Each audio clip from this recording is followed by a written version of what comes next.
Tom has to win like at least the next 2 or 3. He needs to show something. If his next fight is against Cyril Gane, and say he goes out and loses. Is that the fight? It has to be, right? I guess. But if it's not Francis Ngannou. Yeah. Yeah, I mean, I thought Volkov won that fight, but like, who else is there in the heavyweight? Jalton Almeida, I know he's throwing his hat in the ring. Yeah, I saw Jalton with the tweet. Shout out to Jalton. I would love to see Jalton get a shot, but I feel like he needs 1 or 2 more to get back in there. But they need. Sorry, go ahead. I was just gonna say, I think the Curtis Blades loss hurts him, especially with Blades having the most recent loss to Aspinall. I feel like it's. I just think they need to really like when Tom fights, they need to spotlight a few heavyweights that night. You know, whatever they're doing in the title situation. If it's not Ngannou, and we can talk about that later. But if it's Gane, have Volkov on the undercard against Jalton. Do something just to breathe some life into the division. Like, it has killed this division. What Jon Jones' refusal and Jon Jones and UFC's decision to make him fight Stipe Miocic, that has killed this division. No fights make any sense. You know, you're seeing guys fight. You've seen Gane and Volkov essentially just sit out because what's the point? Like, what am I? If Tom Aspinall is not fighting, what am I fighting for? And I think they were right to do that. But the division is just all over the place. They need to make a clear situation. Like, I've been talking about doing a tournament or something, like, and that's probably a bit of a stretch. At least do a number 1 contender fight the night that Tom fights first defends this title, or whatever the wording is on that. Because the fan base need a clear guide on what the fuck the heavyweight division is now. That's how bad this has been. That's how bad this sit-out situation has been. We no longer know what is going on in that division, and they need to show us again, basically, what is going on at heavyweight. I'm with you, PT, on that. Start booking these fights, put on showcases, get people excited about people below Tom Aspinall. But honestly, the more I think about it, the fight doesn't really matter who Tom Aspinall is fighting. And put him in there with anyone. The goal is for him to just start knocking them down and knock as many of them down and just become this untouchable heavyweight king, the guy who has the shortest fight time in the octagon, 2.5 minutes, whatever it may be, and become that next star at heavyweight. Whoever it is irrelevant to me. This division needs Alex Pereira desperately. Okay, so is there a chance? They haven't booked the Ankalaev fight. Yeah. Well, I was like Pereira wants Ankalaev, but this is the fight to. Yeah, he posted the thing. He posted the thing on his. He posted his weight on the scale. Yeah, he looks like a heavyweight. He weighs like a heavyweight. I saw him on Friday. He's in great shape. He does not look, out of shape at all. Here's the thing. They want to do. There's 3 pay-per-views in October. There's the early October one, October 6th, in Vegas. That could be Pereira Ankalaev. Then you have Abu Dhabi. That could be JDM Islam. And then you have New York. That could be Tom versus Cyril. Now, I heard that Tom would prefer Abu Dhabi. So do you put Tom in Abu Dhabi and Islam and JDM in New York? Or does Islam have to be in Abu Dhabi? I feel like a combo of those 3 fights has to happen in those 3 slots. The question, though, is does the UFC try to, freaking supercharge heavyweight and say, to hell with the Ankalaev fight, let's move Pereira up? I don't know. I would. Yeah, no, I mean, it's a very intriguing thought.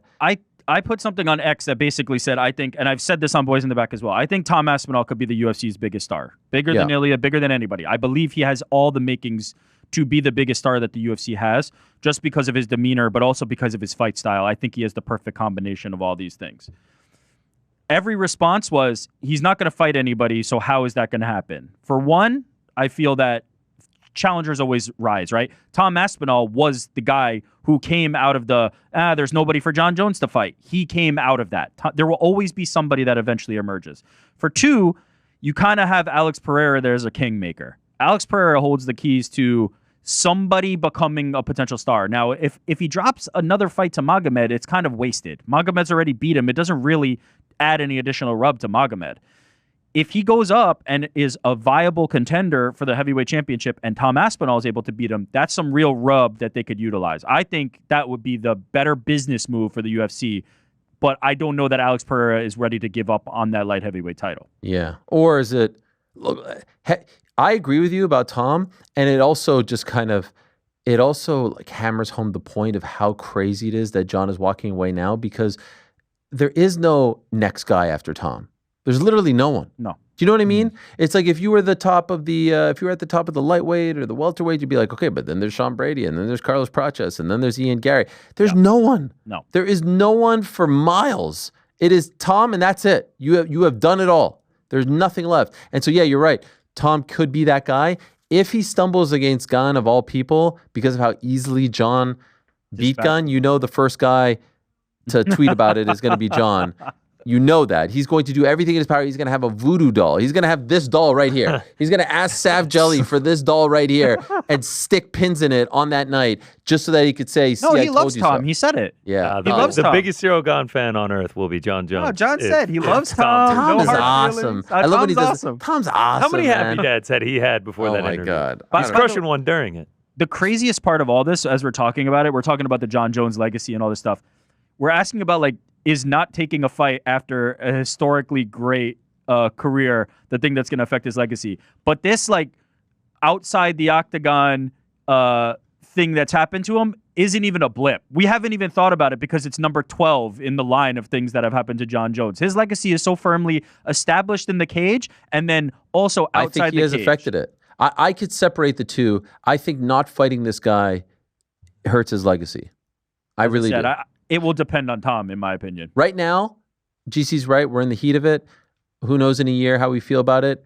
But the way this played out and the way he was so eager to fight other people, and when push came to shove, it had to be Tom, and he'd rather walk away. By the way, walking away from millions of dollars. Yeah. Think about that. Tens of millions. Millions upon millions of dollars to fight this guy. How badly did you want to keep that O on your record? And how much is that worth to you? I guess they've done the calculation that it's better for business to just walk away with that than take that money. Man, it is Those Russian reality shows must be paying nice, man. it is a wild decision. It really is. Like, you're right there. The fight could happen in 3 months and then you would be done and you would walk away with tens of millions of dollars, and you fight this guy that you've said is ordinary, you said is not that great, you said you've seen him get, submitted a couple times and all this stuff. How does this not make you think some kind of way, at least differently? Well, ultimately, just because the resume is still the resume, Yeah, but it's the whole thing. It's the whole story. To me, it's the whole story arc. It's like you can't talk about BJ and Fedor without talking about how it ended. It doesn't take anything away with what they did in the midst of it all at their peak, but the whole story, like the story of Michael Jordan also includes the Wizards years, the whole story. And so the story of you're making the case for what Jon did. You're making the case for why not come back and take away that loss, because you're going to be the Wizards Jordan, because you're going to be Fedor, because you're going to be BJ. Says who? If he loses that fight, I'm not telling him to stick around for 4 or 5 extra fights and go on a 5-fight losing streak. I'm saying fight the last guy left, literally the last guy left of the world. Well, yeah, but that affects the legacy. Thanks for watching this video. Before you go, if you haven't already, hit that subscribe button for us. Also, give us a thumbs up, leave a nice comment. These things go a long way. And while you're here, do check out the rest of the channel. We've got live shows and full interviews, clips, and a whole lot more. We're doing big things here, and we appreciate your support very much.